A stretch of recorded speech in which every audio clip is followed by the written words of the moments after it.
Que va-t-il se passer en Ukraine maintenant? Nous sommes après le 20 mai et il y a un problème légitime avec Zelensky en tant que président. Alors, que pensez-vous qu'il va se passer ensuite?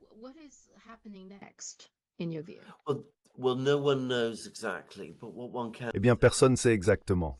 Mais ce que l'on peut dire, c'est que Zelensky lui-même devient de plus en plus insécurisé. apparently there was a Vous pouvez report le in The voir. Economist. The Economist Apparemment, il y avait un rapport dans The that Economist. he's no longer The Economist, d'ailleurs, a couvert le fait qu'il n'est plus le président élu de l'Ukraine. surprised. Et c'était une surprise. Vous ne vous attendriez pas à ce que The Economist dise Sounded cela. very tense, very Mais il est nervous. apparemment très tendu et très nerveux. Apparently Il spends crie maintenant hours apparemment screaming sur at ses his généraux. generals.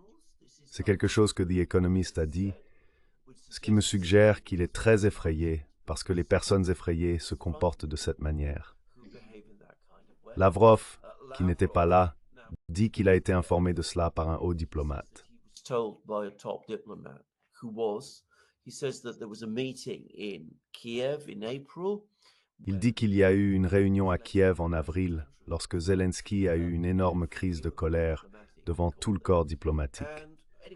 C'est une situation difficile. La situation sur les fronts de bataille se détériore également plus rapidement que les gens en Occident ne le comprennent pleinement.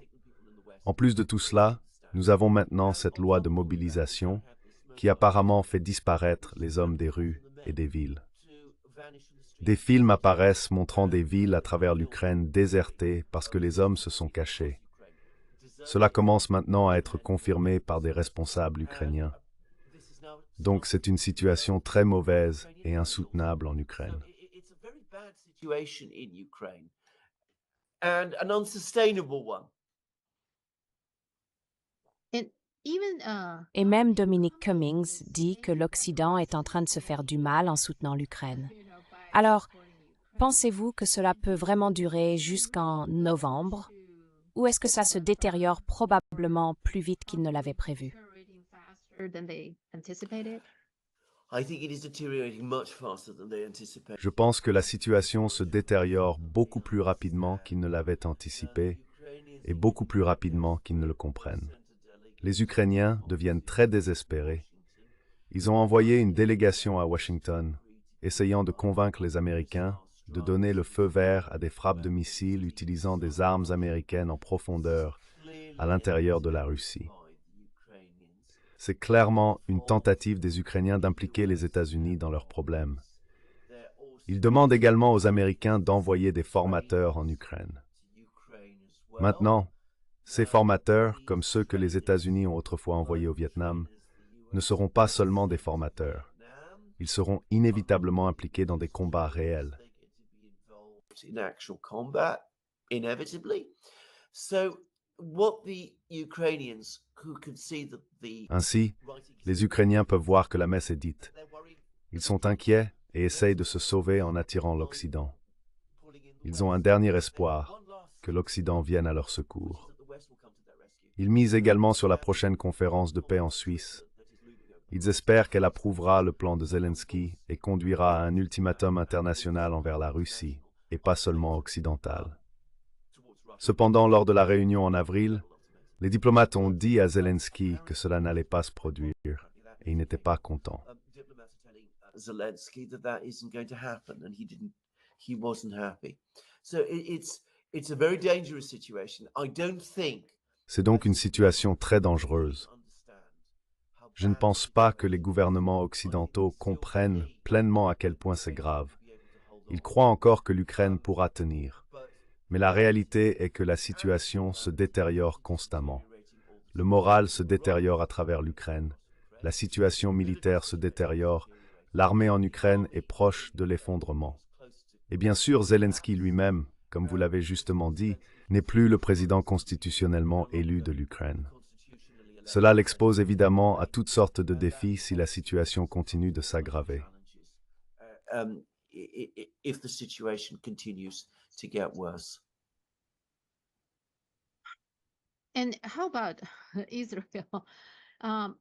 Et qu'en est-il d'Israël? Je pense qu'Israël est dans une situation tout aussi difficile. Les derniers développements incluent la reconnaissance de la Palestine par l'Espagne, l'Irlande et la Norvège. De plus, il y a l'acte d'accusation et le mandat d'arrêt de la CPI. Tous les murs se referment, ils ne font pas beaucoup de progrès dans leurs efforts, si nous pouvons appeler cela un champ de bataille. Alors, que se passe-t-il là-bas?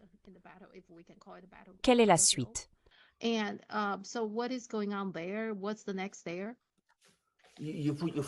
described it perfectly. Vous l'avez parfaitement décrit. Il en va de même pour l'Ukraine. Tous les murs se referment. L'opération à Gaza a échoué. J'ai lu dans les médias américains l'autre jour que la majorité des combattants du Hamas n'ont pas été tués. La plupart du réseau de tunnels du Hamas survit encore. Le Hamas a recruté des milliers de combattants supplémentaires. Il est toujours là et fonctionne toujours. L'économie d'Israël est en crise. Le nord d'Israël est déserté à cause des lancements de missiles par le Hezbollah. Il n'y a pas de solution évidente à ce problème. Nous avons également eu des votes répétés aux Nations Unies, y compris le vote récent sur l'octroi de l'adhésion de la Palestine à l'Assemblée générale. De plus en plus d'États européens reconnaissent la Palestine. And we've had now this recognition from more and more European states. So the Israelis are, I think, getting desperate. Les Israéliens deviennent, je pense, désespérés. Nous en avons discuté plus tôt dans l'émission.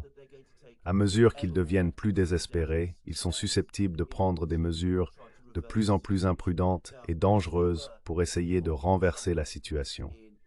S'ils étaient impliqués d'une manière ou d'une autre dans la mort du président Raïssi d'Iran, ce serait un exemple. Mais on peut imaginer qu'ils pourraient faire des choses encore plus extrêmes dans les prochains mois. C'est une situation très difficile. Malheureusement, les États-Unis, au lieu d'être une force de retenue et de conseil avisé, font de faibles protestations lorsque les Israéliens font quelque chose de terriblement mauvais. When the Israelis do something terribly bad, oh, this isn't what we want. Oh, vous savez, ce n'est pas ce que nous voulons. Nous avons conseillé aux Israéliens de ne pas faire cela. Nous leur avons demandé de ne pas attaquer Rafah ou quoi que ce soit. Ils le font. Mais bien sûr, en même temps, ils sont profondément impliqués parce qu'ils continuent de fournir des armes et une couverture diplomatique à Israël. Et maintenant, bien sûr, ils vont sanctionner la Cour pénale internationale, ce qui est complètement prévisible.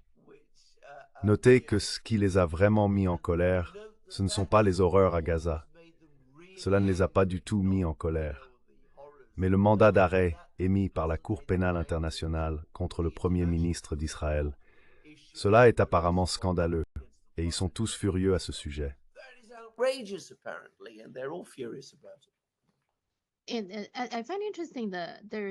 Je trouve intéressant que 12 sénateurs aient envoyé une lettre pour menacer la CPI avant qu'elle n'émette le mandat d'arrêt.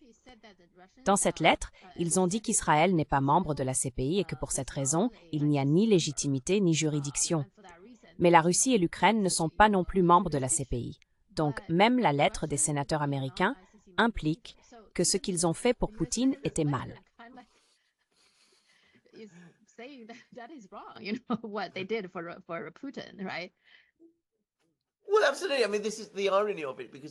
Eh bien, absolument. C'est l'ironie de la situation, parce qu'ils ont en fait fait pression sur la CPI. Je me souviens quand ils l'ont fait. Ils ont fait pression sur la CPI pour émettre un mandat contre Poutine, et ont dit « Ne vous inquiétez pas de la question de la juridiction. Cela ne s'applique vraiment pas. Allez-y et faites-le quand même. » Donc, bien sûr, la CPI l'a fait. Maintenant, la CPI, qui a fait face à une énorme quantité de critiques de la part de nombreux pays à travers le monde, pour avoir permis à la situation à Gaza de se développer comme elle l'a fait, a émis un mandat d'arrêt contre Netanyahou et Gallant. Et bien sûr, les Américains disent « Oh non, non, non, non, vous ne pouvez pas faire ça. C'est en dehors de votre juridiction », oubliant complètement ce qu'ils ont dit à propos de la Russie. Les Russes d'ailleurs, rien de cela. La porte-parole russe, Zakharova, a dit que le scorpion tombe avec sa propre queue. Reprendre piégé de sa propre toile. Oui, c'est une très bonne façon de le décrire. En fait, quelqu'un a souligné que la Palestine est membre de la CPI. Donc, si vous considérez la juridiction, ils ont en fait plus de légitimité dans ce cas que dans le cas russe. Oui, absolument. Absolutely. Well, no, Oui, absolument. Ils prétendent maintenant, bien sûr, que ce n'est pas un État. Vous pouvez imaginer la colère maintenant que l'Espagne, l'Irlande et la Norvège viennent de le reconnaître. Je pense que 139 pays reconnaissent maintenant que la Palestine est un État. Encore une fois, c'est un déni de la réalité. it's denial of reality. D'accord, avant de partir, que pensez-vous de l'ambassadeur israélien à l'ONU, Erdan? Je pense qu'il est devenu une figure comique maintenant. Le dernier en date est qu'il est vraiment en colère parce que les Nations Unies ont observé une minute de silence pour se souvenir de la Nakba. Il a dit « Qui est le prochain? Allez-vous pleurer la mort d'Hitler ou quelque chose comme ça ?» Mais avant cela, il a fait quelque chose que j'ai trouvé vraiment incroyable. Il a déchiqueté la charte de l'ONU avec une déchiqueteuse. La légitimité d'Israël en tant qu'État n'est-elle pas basée sur la résolution 273 de l'ONU? Absolutely. What is he doing? Absolutely. Yeah, he's reinventing Absolument. the art of diplomacy. Que fait-il? Il réinvente l'art de la diplomatie. Il mène la diplomatie d'une manière qui n'a jamais été faite auparavant. C'est assez étonnant à voir. C'est une combinaison d'arrogance, de mégalomanie et d'importance personnelle. C'était l'une des choses les plus bizarres que j'ai jamais vues. Il a déchiré la Charte des Nations Unies devant l'Assemblée générale des Nations Unies et a pensé qu'il se ferait des amis de cette manière. Cela m'a laissé sans voix. Vous avez tout à fait raison. C'était à un certain niveau très drôle. Mais en termes de diplomatie, c'était tellement bizarre et non conventionnel. Cela vous fait vous demander quel genre de personne dirige Israël aujourd'hui. It just makes you wonder, the kind of people who are leading Israel today. Yeah. I just wanted to let you know that Oui. shredder, Je voulais juste faire savoir que le destructeur de documents qu'il a utilisé était très pratique. look it up, C'est un petit destructeur, alors je l'ai même cherché. J'étais assez sûre de pouvoir le trouver quelque part. Effectivement, il y avait des nouvelles disant que les ventes de ce destructeur avaient beaucoup augmenté. Donc, il est devenu le porte-parole de ce destructeur. So he became the spokesperson for that shredder.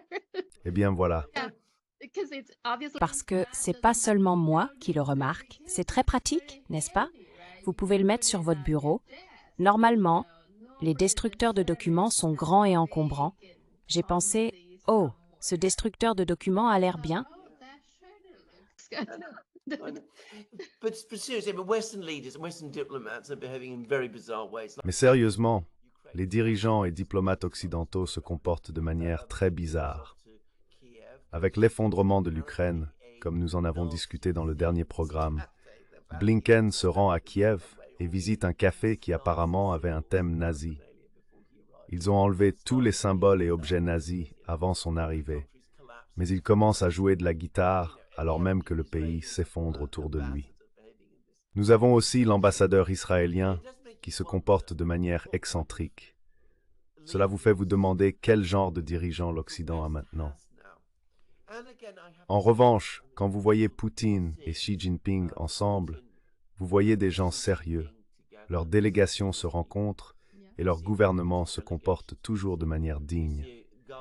Je pense que la plupart du monde regarde cela et dit « Nous pouvons voir qui sont les gens sérieux et qui ne le sont pas. Nous allons travailler avec ceux qui sont sérieux et ont de vraies solutions à nos problèmes. We're going to work with those who are serious and who have the real solutions to our problems. Yeah. People get Oui, les gens peuvent voir qui est le porte-parole de la déchiqueteuse. Absolument. D'accord, super. Merci beaucoup. Il se passe tellement de choses, je suis sûre que la semaine prochaine sera une autre semaine extraordinaire. another extraordinary week. Oh, absolutely. Oh, absolument, absolument. Juste une dernière question. Parlez-moi du paysage derrière vous. Est-ce un endroit spécifique? Is it anywhere? It looks. I think. Ça ressemble, je pense que c'est probablement Taihu, le lac Tai. Wuxi est la ville d'où vient mon père, qui se trouve dans la province du Jiangsu, donc ça pourrait être là. Je pense que c'est l'une des photos que j'ai prises lors de ma visite. C'est magnifique. So It's it's beautiful. yeah, it's a It's Oui, c'est très beau. On dirait un paysage chinois. Anyway, there we go. La Chine a beaucoup d'endroits comme celui-ci, d'accord. Okay. D'accord. Merci beaucoup. Passez une excellente journée. Merci, Sophia. Nous parlerons de nouveau la semaine prochaine. Super. Right. Great. Thanks. Merci, au revoir. Bye.